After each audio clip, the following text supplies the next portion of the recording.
Hey, joyful wife. Today I want to talk about something that is not going to feel good to you. And that is that your marriage is a mirror. It's showing you exactly what needs healing inside of you. Every time you're upset with your husband, every time you feel frustrated, hurt, or disappointed, your marriage is holding up a mirror saying, look here, this is where you need to grow. Now, I know that's hard to hear because it's so much easier to focus on what he needs to do to change, right? It's so much easier to say he needs to be more helpful, he needs to communicate better, he needs to be more affectionate, and he needs to pursue me more. But what if every single one of those statements is showing something about you? Let me explain what I mean. If you're constantly thinking he should be more helpful around the house, your marriage is showing you maybe you're trying to control how things get done. Maybe you're not directly asking for what you need. Maybe you're keeping score instead of extending grace. Maybe you need to examine your expectations. If you're thinking he doesn't pursue me anymore,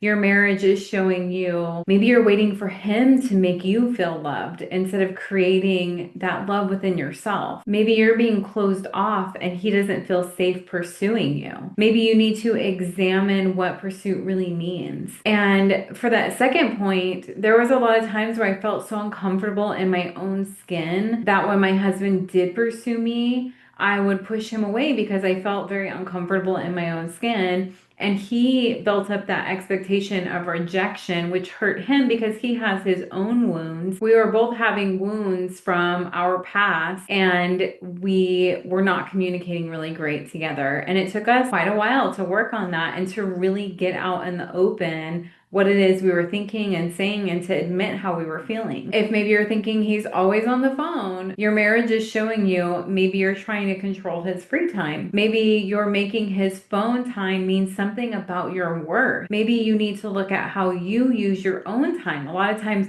when we see our husbands on our phone, we hate that we do it so much, so we really notice when they do it a lot, and it just irritates us even more. You see, we can't heal what we don't admit. And as long as you're focused on what he needs to change, you're going to stay stuck. But when you're willing to look into the mirror, your marriage is holding up, and ask God, what are you showing me here? What do I need to see about myself? That's when transformation starts to happen. Don't just look in the mirror that your marriage is holding up and walk away. Actually do something with what you see. When your marriage shows you that you're controlling, surrender. When your marriage shows you that you're blaming, take responsibility. When your marriage shows you that you're bitter, forgive. When your marriage shows you that you're prideful, humble yourself. I want you to know this isn't about beating yourself up. This isn't about saying everything is your fault.